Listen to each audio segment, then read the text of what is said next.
It was always the Jags. It's always the Jags. It's always the Jags. Always the Jags. Welcome back into Always the Jags, your official podcast for all things Jacksonville, all things Jaguars, all things Duval.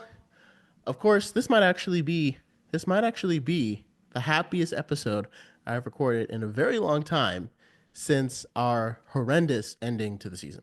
Absolutely horrendous ending to the season. So that just the horrible season we had last year. But most Jags fans probably already know, so I'm a little late to the party when it comes to announcing it. But we have a new EVP of football operations, Executive Vice President of Football Operations, and that's none other than the man himself, Tony Boselli. And that's his signature right here. And I mean, on paper, I'm going to be completely honest, it doesn't make that much sense, right? Because, you know, that's supposed to be like a very executive position, and Tony Boselli obviously doesn't have experience in that role. But I love it. It is the best move I think Shad Khan has ever made. And it's not necessarily because I think Tony Boselli is going to come in and fix everything or anything like that. It's just out of everybody out there, every fan, every person on the planet, there is no bigger fan. There's no one with more passion for and no one who eats, sleeps, and breathes Jacksonville Jaguars more than Tony Boselli.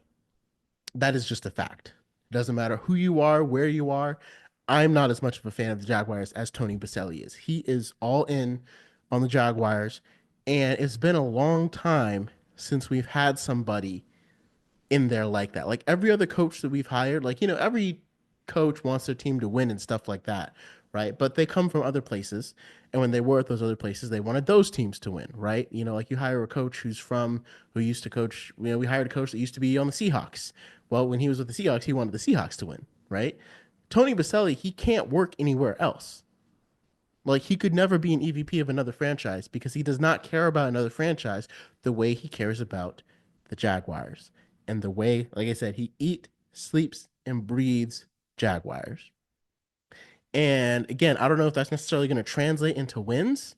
I don't know if that's passion is going to translate to the players and help them to really, really play better.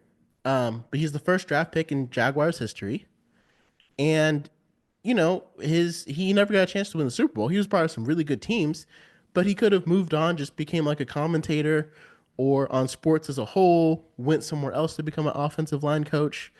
But after he hung it up, after he retired, he was all things Jacksonville. He was always involved with the Jacksonville media. He created programs and things to help Jacksonville. The Boselli Foundation is an amazing foundation that works in Jacksonville. I had the pleasure of meeting their director when I went to the Tailgate with Tony event. So if you're a Jaguars fan and you hear that Tony Boselli is the EVP, you should be excited. You should be excited because they have someone in that room who wants the success of the Jaguars probably more than he wants anything else. We have the biggest fan of the Jaguars in office now. And I think that says a lot because the Jaguars franchise hasn't been around for that long. We don't meet a whole lot of Jaguars fans when we go out there. And so, like I said, to have someone, and a lot of people who are Jaguars fans that were fans of like another team first or something like that, like this man, I cannot emphasize enough how much all he is Jaguars. It's Jacksonville, Tony Boselli. Like it's synonymous. So to me, this is a perfect hire because we've longed for someone like that, and we've never had that. We've never had that. So I'm like, I want to know what it's like. What is it like to have someone in the front office that cares about the franchise more than any other person in the entire world? So I'm really excited to have Tony Boselli in that role. You know, obviously, I didn't really do a video about it because I'm still not sure how I feel about it. But Liam Coen was hired as the head coach. And from what I hear from everybody, a lot of Jacksonville fans are excited, and Tony Boselli is excited. I hate to be the guy that's not excited, but it's like the last two coaching cycles, we've gotten last three coaching cycles, we've gotten somebody that it felt like nobody else wanted or was interviewing. Like out of all the openings, the Bears, Saints, Raiders, Like no one else was interviewing Liam Coen, and that's like I kind of want to know why. First of all, and second of all, it's not like I do like what he did with the Buccaneers run game, but to me, he like Dave Canales really helped revitalize Baker Mayfield, and then he finally was able to get it going with Bryce Young towards the end of the year. And Liam Coen came in and fixed the run game and made Baker Mayfield even better, right? But I'm like, I feel like we need almost like a Dave Canales type of person for Trevor Lawrence. Now, maybe by Liam Coen scheming up the run game, because obviously the way the Buccaneers changed, they didn't change the personnel very much. It's not like they got new running backs or anything like that. Same guards, same thing. They went from like 23rd, no, I think it was 30. It might have been 30th in rushing the same year that they went to this to the playoffs and and beat us 30-12. They were 30 in rushing, and they went all the way up to fourth this year. So clearly he knows what he's doing with the run game.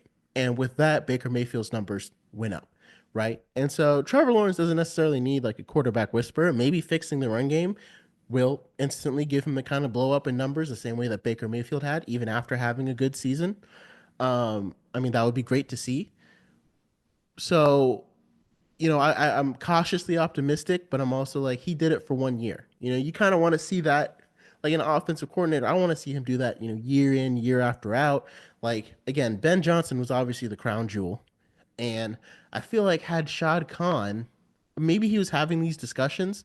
And it also makes me wonder, like, maybe should we have fired Doug Peterson and Trent Baalke in the middle of the year, right? Because I mean, and Pete Prisco was right because he was talking about it's like, what's the point of firing a coach mid-season? And I realized, it kind of allows you to kind of get a head start on what you want to do in the offseason because nobody waits. Like as soon as the Lions were eliminated, Ben Johnson was hired that next Monday. Like he was in Chicago. There was no waiting around. And so, from our perspective, had we fired Doug Peterson maybe in the middle of the year, or when it was clear that Doug Peterson wasn't going to come back, that maybe would have given Shad Khan enough time to talk to people and find somebody and be like, hey, do I need to let go of Trent Baalke too? Because a lot of people theorized he only kept Trent Baalke around so he could have someone who really knew football to conduct those interviews.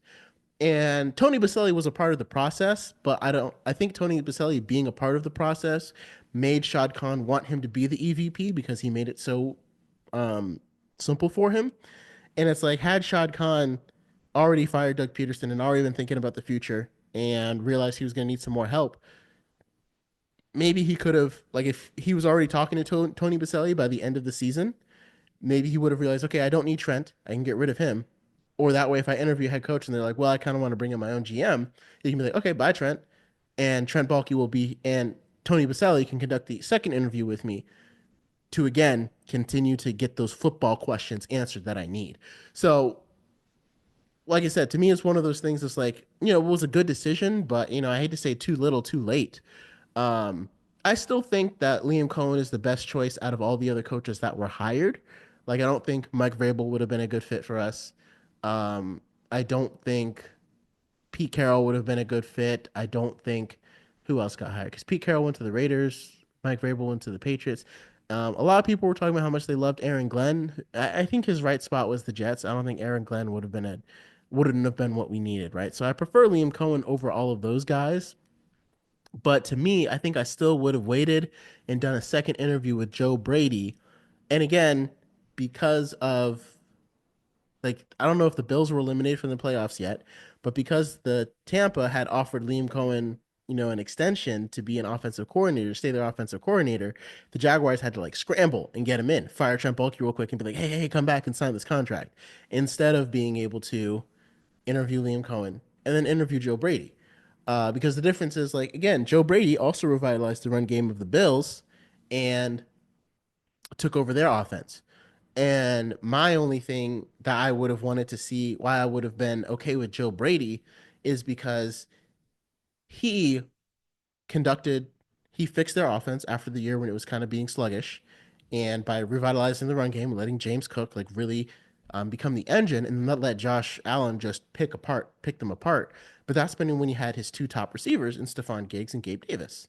So then after they left, the fact that Joe Brady was able to keep the Bills at the top of the offenses in the NFL. Because again, Josh Allen didn't start putting up MVP numbers until they got Stephon Diggs. So the question was, okay, what is he going to do without him? He kept on racing. He kept on racing with those MVP numbers, right?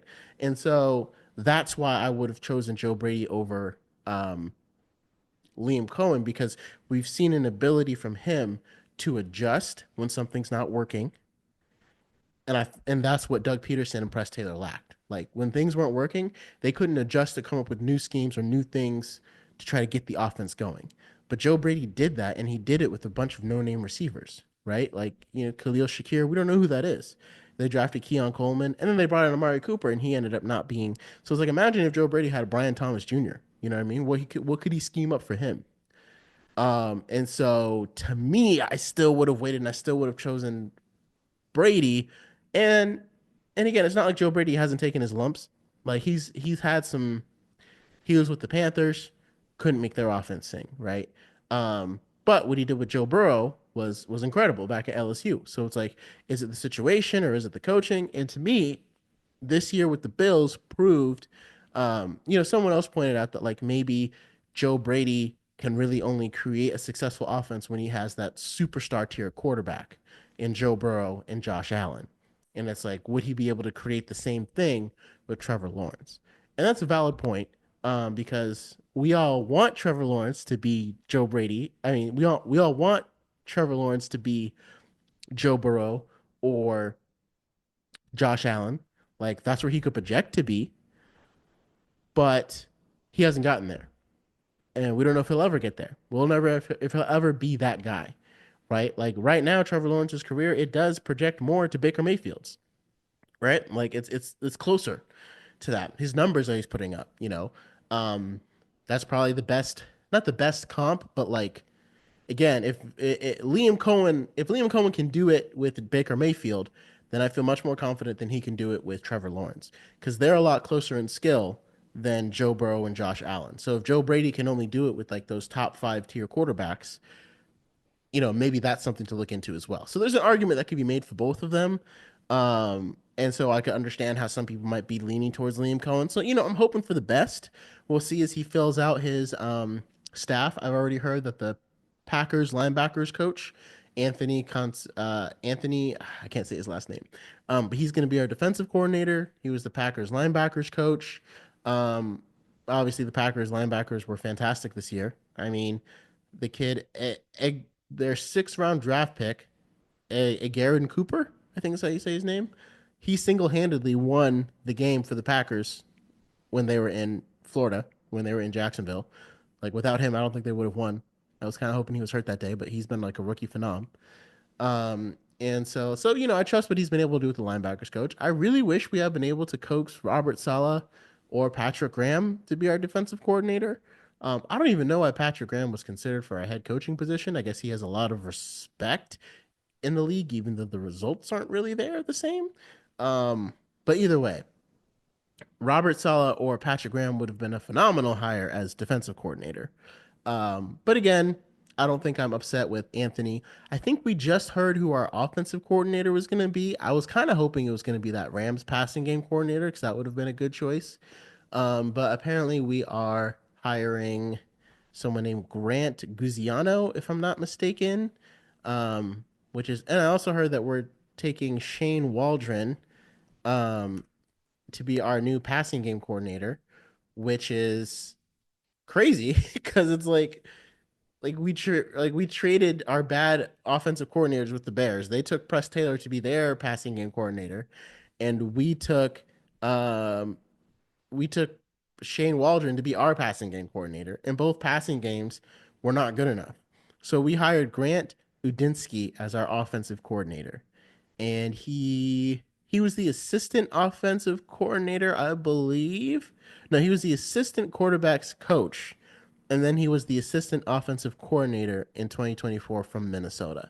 So I do like that. I mean, the fact what he was able to help do with, I mean, I would have preferred if we had gotten Minnesota's like quarterback coach. Like if he was the quarterback coach and assistant coordinator, I would feel really confident about it. Because then you could give him a lot of credit for what he was able to do with Sam Darnold. And of course, you've got Kevin O'Connell and everybody there too, but that all still had an effect on him. But even as the assistant and offensive coordinator, obviously Minnesota's offense was fantastic. And Sam Darnold, a guy who had been cast off to be a backup, is now looking to like he had one of the best seasons in the league. And even though he kind of fumbled at the last two games and probably hurt his salary quite a lot because NFL has a very "what have you done for me lately" league memory when it comes to those kind of things. He still played like a starter and won games. They went 14-2. So, yeah, like he had a fantastic season and he was winning games. So, based upon where they're coming from, I'm okay with these picks. I heard there was rumors that it was going to be like Chip Kelly was going to be our offensive coordinator. It was like, okay, I would have been really okay with that. But apparently he went. I think he went to. I don't remember where he went, but he went somewhere else. Um, my thing is like again, the Jaguars. Like again, to me, if you have Ben Johnson, I don't know for sure, but like a lot of these guys that Liam Coen is choosing, they're like they're getting promoted. But it's like the best offensive and defensive coordinators are always the guys who were former head coaches who were fired, demoted. Because how did they get there? By being a really good defensive or offensive head coach. And so I don't know if it made a difference for Robert Saleh. I don't know if it made a difference for Robert Saleh. I feel like, if Ben Johnson is your head coach, would you rather be the Jaguars defensive coordinator and he ended up going back to the 49ers to be their defensive coordinator.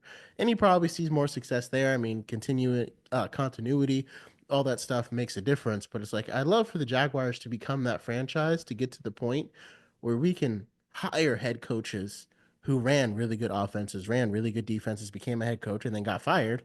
And now a lot of times those coaches go to contending franchises that they feel like they can quickly turn around a unit or quickly see an improvement in a unit and lead it to maybe get some more wins so that way they can put themselves in the running for a head coach position. And obviously, Robert Saleh saw more success possible in the 49ers than he did with the Jaguars. And again, I don't know if the head coaching change makes a difference there. Probably it'd have to be the whole season. But we'll see how it goes. I'm just glad that Ryan Nielsen is out. I hope that we have a competent defense, and I hope that Liam Coen can run the offense in a way that opens up the run game and opens up Trevor Lawrence. But the number one thing I will say I'm excited for is having Tony Boselli as the EVP. Now he clarified he's not the general manager, he's not the head coach, right? He won't be making those decisions, but he's going to kind of be an ear for them to listen to. But also, when Tony Boselli has an opinion, he's fiery about it. I will miss him on the podcast he did with Pete Prisco for the Jaguars Happy Hour. But again, when he has an opinion, he's fiery and he will let you know. So I'm not worried that his opinion is going to be lost. Like, I feel like he will still have a say in how the team operates and things like that. And I feel like whoever the next general manager is and whoever the next, and Liam Cohen, I feel like if they're smart, they will listen to Tony Boselli and be like, okay, why does this guy get you excited? What do you see in him that makes you excited as a former player? What do you see in him that you think screams Jacksonville, that you think makes him like, draft choice or a potential free agent pick, right? Or what scheme do you think works? You know what I mean? Things like that. Like if they listen to him, we will be a lot better because again, and if he's in the building, if he's talking and interacting with players, again, to me, all those like players need to see someone like Tony Boselli because that kind of passion for our franchise is contagious. Like I hear Tony Boselli talk and I get fired up for Jacksonville. I almost wish he could be our head coach, but I will take EVP if that's what it means. And again, like when Tom Coughlin was the EVP, he interacted with players. He was there a lot. Having Tony Boselli, a Jaguars legend, in the building, interacting, his passion for us is contagious. And I think that can make people play harder. And if we had played harder in a handful of games, we could be talking about a totally different season. You know what I mean? We could have talked about beating top tier teams like the Packers and the Eagles. If more decisions were made, maybe there was more heart, more something, more oomph from our entire team as a whole. So hopefully this will get us there. My next episode, I'll kind of talk about what I'm looking at in free agency, and then I'll try to go into the draft a little bit, maybe do a couple of mock drafts as we get headed towards that phase. But yeah, let me know what you think about Liam Coen as our head coach, Tony Boselli being our EVP, And our two offensive coordinator and defensive coordinator positions, Greg Udinski as the offensive coordinator, and I'm gonna try to pronounce his last name real quick. Um, you see. Oh, it looks like Ryan Nielsen is joining the Bills staff. Okay. Um, Campanelli. Oh yeah, it might be Campanelli. Anthony Campinile, I guess. Yeah, sounds right. Yeah, so let me know what your thoughts about them. Um, Let me know how you feel about the season. Do you think we're going to be able to turn around next year? We saw our opponents. It's going to be tough. So after we go through the mock draft and free agency, I'll kind of hop into season predictions. I guess I'll try. And lastly, who you rooting for in the Super Bowl? All that, Eagles or Chiefs? Let us know. Drop your thoughts down below. If you're, for me, I am rooting for the Eagles in the Super Bowl, not just because Patrick Mahomes. I'm tired of seeing him win, which again is crazy how he went from like the hero of the NFL to the villain in just like 4 short seasons. It's crazy. Like the Chiefs didn't even get a chance to enjoy the dynasty before everyone was sick of them. Like they've become the Patriots so quickly. But anyway, I'm rooting for the Eagles, not just because they're not the Chiefs, but because Jalix Hunt is actually, I got to shout out my fellow DeBerry, not just Orange City University High School, but my fellow DeBerry alumni, Jalix Hunt. He was also born and raised. Well, I don't know if he was raised there, but he was born in DeBerry, Florida, just like me. I lived there for 22 years, and we both went to University High School. I was 3 years ahead of him. He graduated, I think, in 2019, and then he went to college, and then he was recently drafted by the Eagles. So he's a rookie this year, and he gets to play in the Super Bowl. So gotta root for the hometown kid. I mean, like hometown, hometown. Like, I mean, I don't think we were neighbors or anything like that, but like we lived in the same city, and DeBerry is a very small city, like 10,000 people. So yeah, go Eagles. Go Jalix, UHS Titans alum. Um, and yeah, so again, let us know your thoughts, who you're rooting for, all that jazz, and remember, it was always the Jags.